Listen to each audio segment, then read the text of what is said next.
Oh God, I've lost everything. That night, Shante stood in her empty Atlanta apartment, surrounded by only a few tattered boxes and her 8-year-old daughter clinging tightly to her side. After a brutal divorce, her ex-husband took nearly all their assets. Lawyers fought over custody, and the bank was preparing to foreclose on their home. To everyone else, she was just a failed single mother, an African-American woman who couldn't hold her family together, couldn't keep her career, couldn't even hold herself together. But Shante knew if she stayed, she'd drown in bitterness. There was only one way out. Leave it all behind. Take her daughter and their loyal dog to the mountains, where there was only white snow and howling wind. Up there, would she find the life she'd lost, or discover a stronger version of herself? Before, Shante used to walk through Atlanta's glass skyscrapers, her high heels clicking decisively, like the drumbeat of a life mapped out. As an HR manager at a major corporation, she earned a 6-figure salary, owned a spacious suburban house with a back porch for weekend barbecues, and drove a sleek black SUV bought with her year-end bonus. Friends called her living proof that an African-American woman could be successful, graceful, a mother, and a wife all at once. But that shine only lasted until cracks began to form. Her marriage to Darren, a charismatic contractor with a winning smile, turned into endless fights about money, responsibilities, and nights he didn't come home.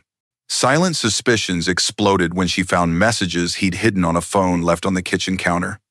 From there, the chasm between them only grew wider. As her heart broke, Shante's job stopped being a safe haven. A wave of layoffs hit, and her department of 7 years was cut in half. Stress mounted, and eventually, Shante, the once steady symbol, was added to the layoff list. A small cardboard box holding family photos and office trinkets became the funeral for a career she'd been proud of. The house still needed mortgage payments, lawyers demanded fees, and bills swarmed her like bees. Shante pushed on, interviewing everywhere, but the economy was as cold as a winter sky. No company wanted a 40-year-old manager with a high former salary and eyes still heavy with divorce pain. When the court date arrived, Darren didn't just file for divorce, he demanded custody. He argued Shante had no stable income, the house was about to be foreclosed, and Amara's life would be unstable. Those words stabbed her mother's heart. Keeping her daughter was the only reason she was still standing. The day the temporary ruling came, Shante sat alone in the cold kitchen, facing bank notices, debt papers, and credit card schedules. The dim yellow light of a lamp cast shadows on her haggard face, highlighting the dark circles under her eyes. Amara slept in her room, clutching an old teddy bear. Duke, their golden Labrador, lay at her feet, as if sensing his owner's heavy heart. A knock at the door echoed. The mail carrier dropped off the final notice. The house would be repossessed in 30 days. Shante stared at the bold letters until they blurred. Everything that had been her life's foundation, marriage, career, home, had crumbled, leaving a gaping void. In despair, a memory of her grandmother surfaced. As a child, whenever sadness struck, her grandmother took her to the North Carolina mountains, to an old wooden cabin nestled under pines. When you can't hear yourself in the city's noise, she'd said, let the mountains speak for you. That thought sparked like a light in the dark. Maybe she needed to do something crazy, leave everything, take Amara and Duke to a faraway place where the world couldn't judge, where she could find her breath again for herself and her child. For nights, Shante scoured the internet, poring over old maps and stories of abandoned cabins in the Colorado Rockies. Each line on the screen pulled her further from the stifling walls of reality. The more she read, the bolder her idea grew. Rebuild a home from ruins. Rebuild her life from ashes. One morning, as sunlight streamed through cracked windows, Shante packed just a few suitcases, some clothes for Amara, Darren's old toolbox she'd kept, and a small tent from past camping trips.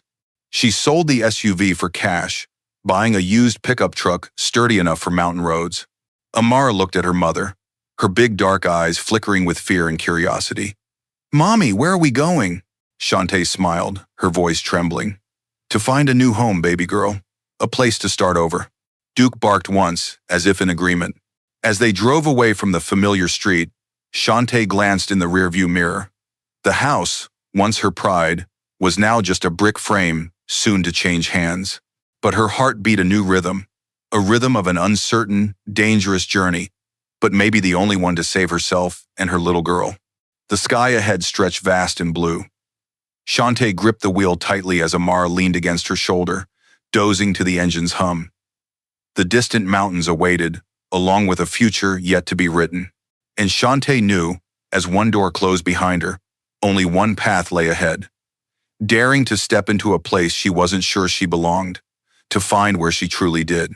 Dear audience, pause for a moment to hit that subscribe button before diving into the main story, but only if you truly connect with what I'm sharing here.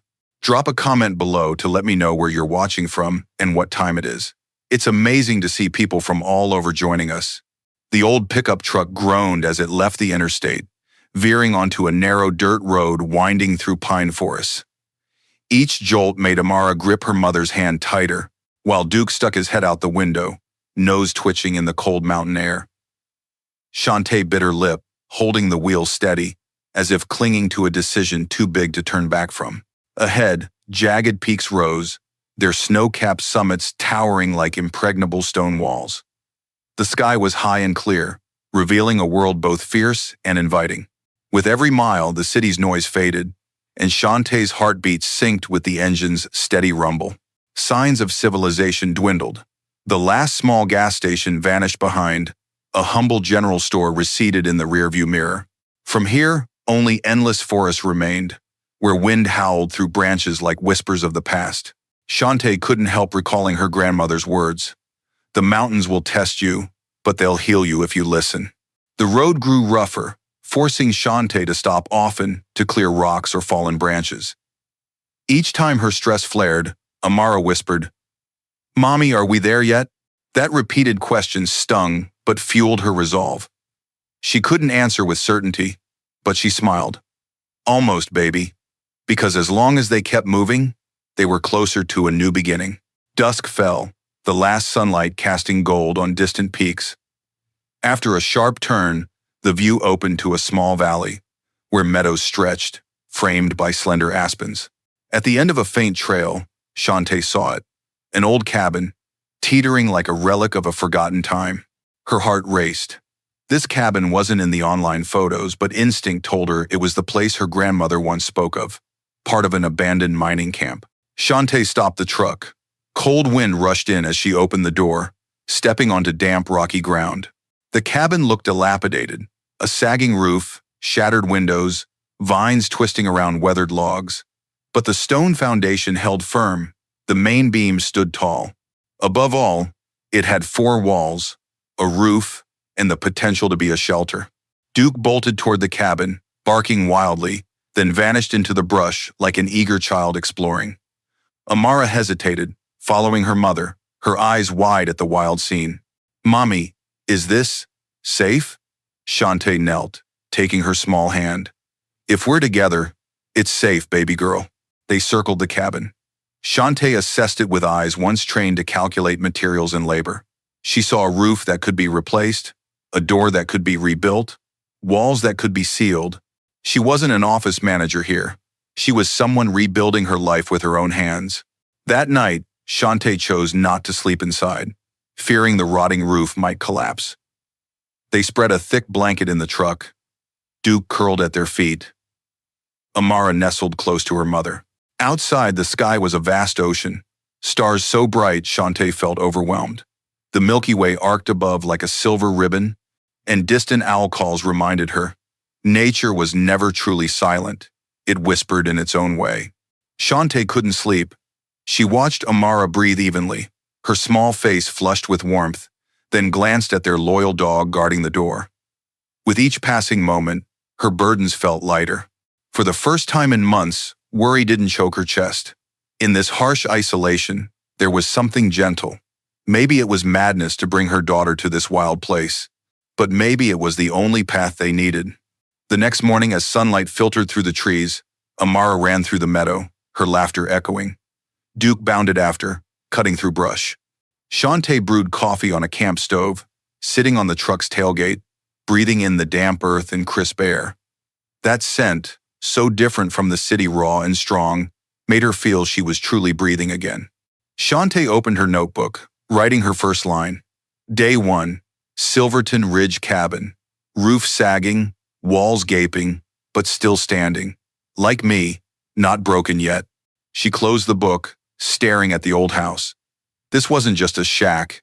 It was a challenge, a test, a hope. All right, dear audience, if you're watching and finding this story compelling, comment 1, or I'm still here to keep listening.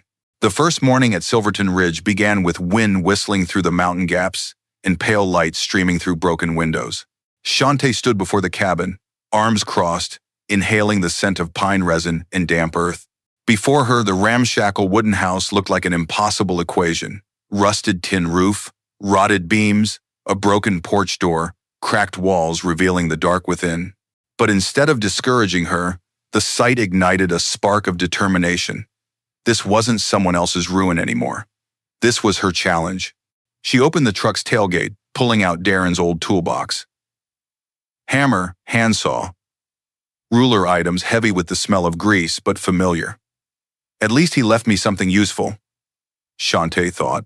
Nearby, Amara sat on a log, clutching her teddy bear, watching her mother. Duke roamed, nose buried in every bush, as if claiming guard duty over their new territory. Shante started with the roof, the key to making the cabin livable. She climbed up, prying off rusted tin, the metal's clatter echoing through the valley. Sweat rolled down her temples despite the chilly mountain air.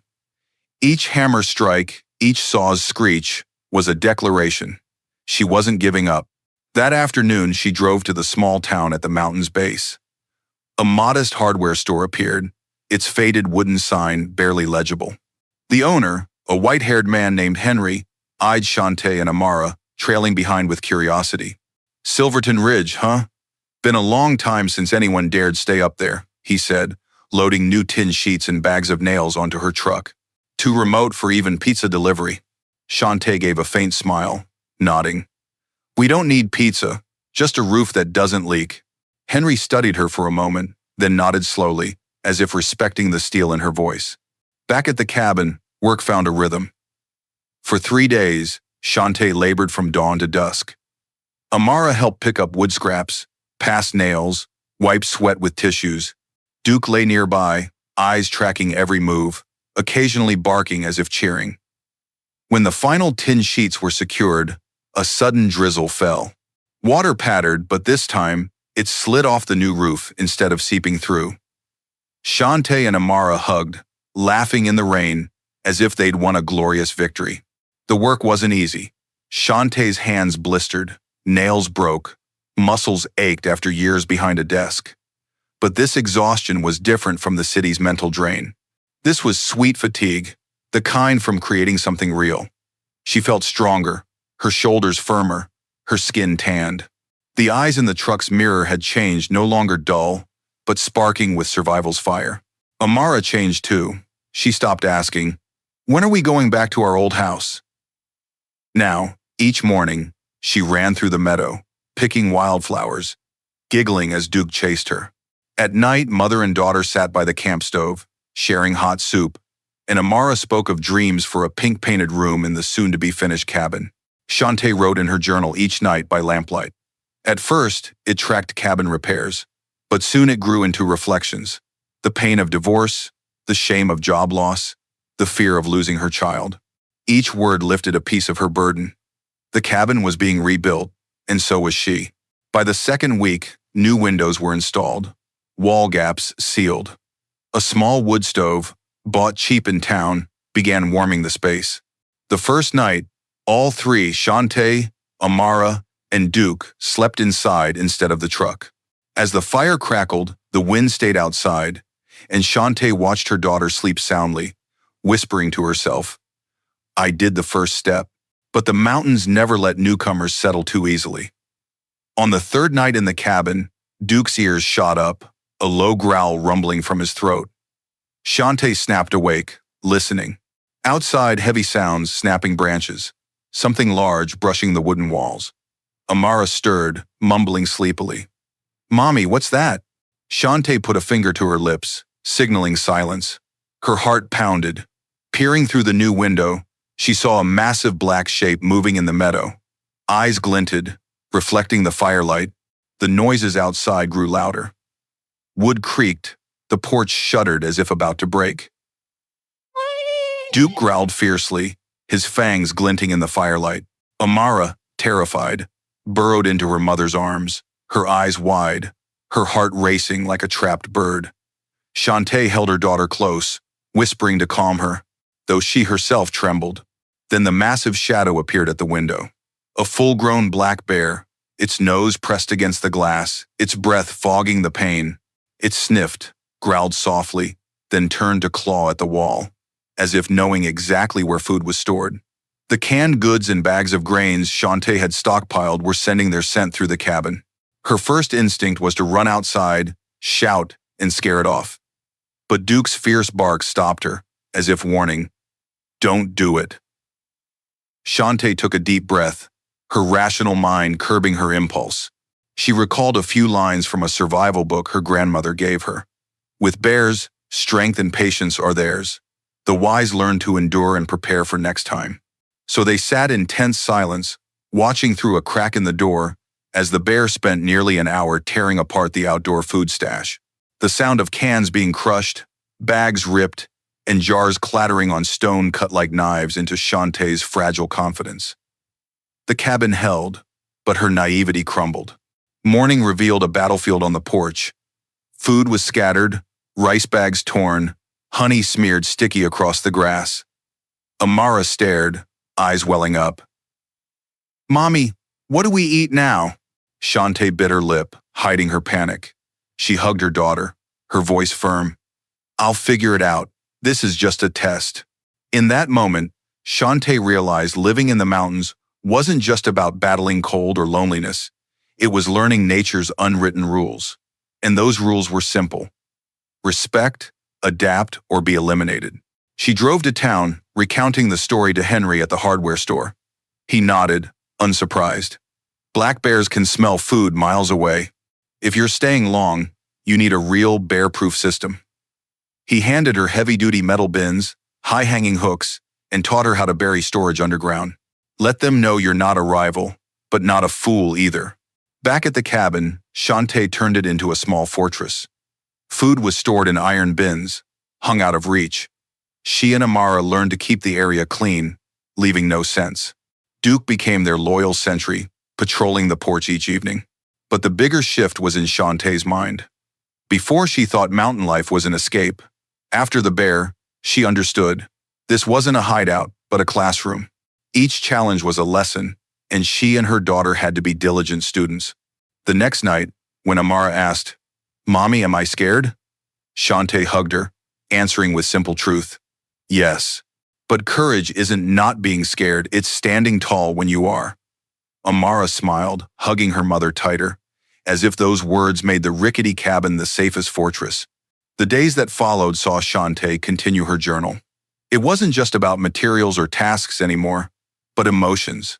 She wrote of the shame of sitting in divorce court, the paralysis of losing her job, and the small joys of hearing Amara laugh in a field of wildflowers. Each line laid another brick in a new foundation, a life no longer tied to others' judgments. The cabin grew cozier. The wood stove's fire didn't just chase away cold, it dispelled fear. Amara began decorating walls with her drawings. A house with a red roof, tall pines, and a big dog guarding the porch. Duke, as if understanding his role, lay by the door, his brown eyes steady. Deep down, Shante knew the biggest challenge was still ahead. Winter was coming, harsh and unforgiving. The bear was just nature's warning. Blizzards, total isolation, those were the true doors she and her daughter had to pass through. Are you still here, dear audience? Take a moment to relax, maybe grab a glass of water, and keep listening to this gripping story. Comment 1 if you find it compelling. Don't forget to hit subscribe. The storm hit like an intruder in the night. As dusk fell, wind howled through the pines, hurling snow against the wooden walls like thousands of icy knives. The cabin's roof groaned, windows rattled. Shante pulled Amara close, both sitting by the wood stove, watching flames lick the last log. Duke lay blocking the door, body tense, ears pricked for sounds. Morning brought a shock. The valley was blanketed in white, snow nearly a meter deep. The only dirt road down the mountain was blocked by a massive fallen pine. The solar panel's power was dead from ice, the radio silent. They were completely cut off. The first day, Shante stayed strong. She taught Amara to start a fire with wood scraps, showed her how to stack logs around the stove to keep them dry. They huddled by the golden light, eating canned soup and drawing to pass the time. But at night, wind screamed through door gaps, and the thick silence between gusts made the cabin feel like a lone island in a white sea.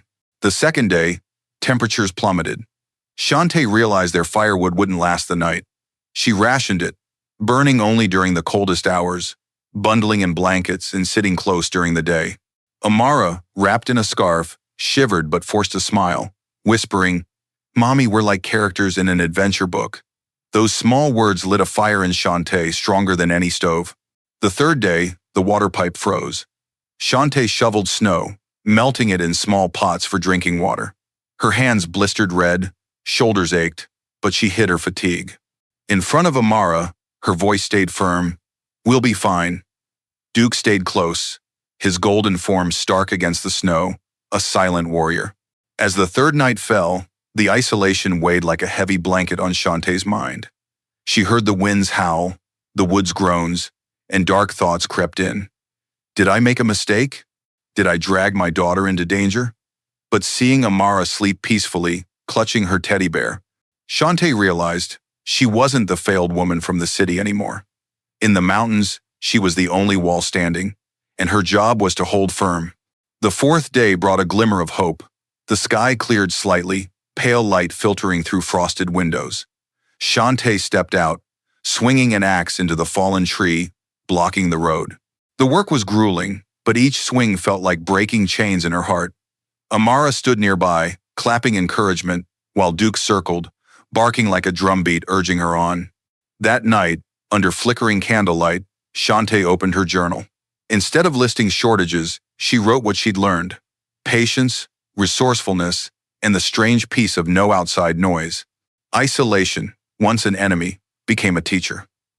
In silence, she heard her own heart, buried for years by the city. Amara woke in the night, whispering, "Mommy, when will the storm end?"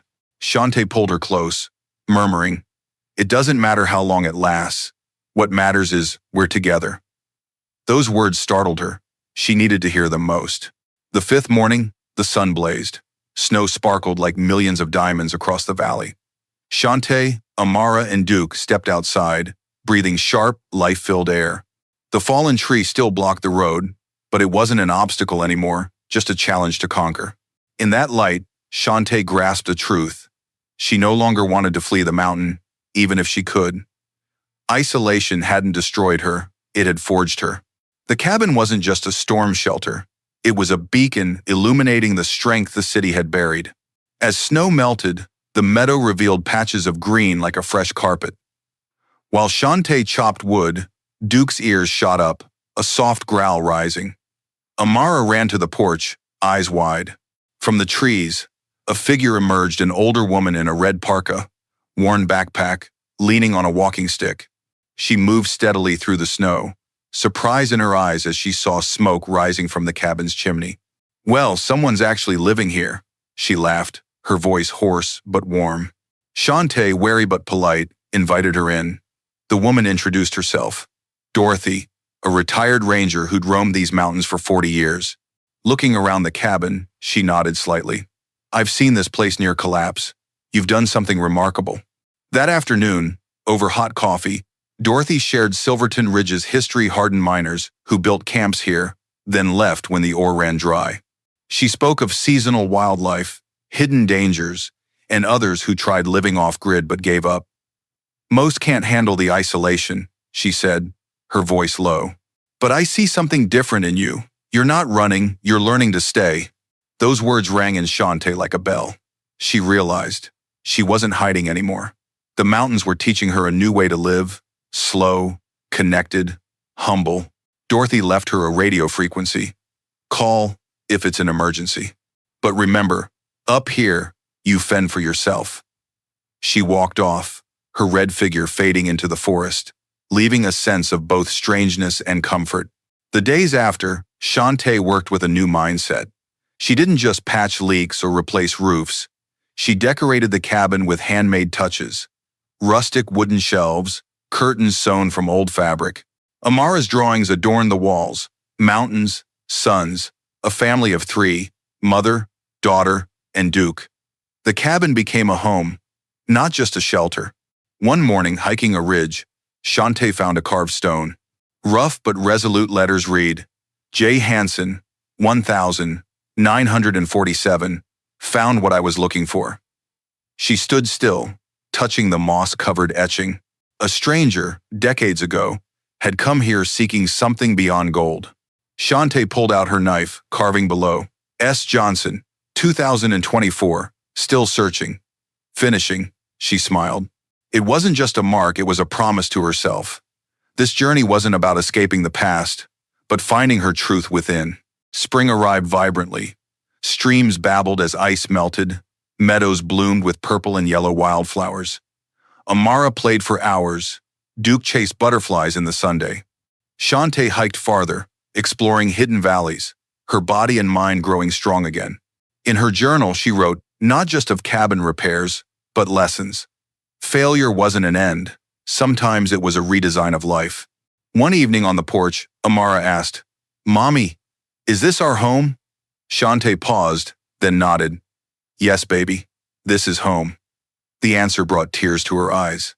For years, home was brick walls, furniture, and a dress on forms. Now it was a sunset, her daughter's laughter, and Duke's warmth that was enough to call home. But in the mountain's silence, another question echoed in her heart. If she'd found strength for herself, could she share it with others? That thought flickered, a spark in the ashes. The second summer brought surprises. Word of the black woman surviving at Silverton Ridge spread. First, a small local newspaper article, then a sustainable living magazine sought an interview.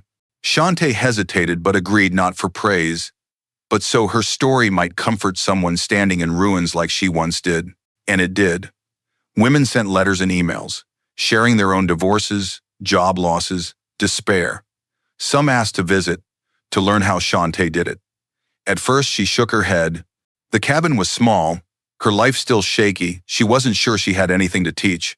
But Amara asked, Mommy, what if someone like you back then needs a mountain to heal? That innocent question cut deeper than any advice. Shante started small.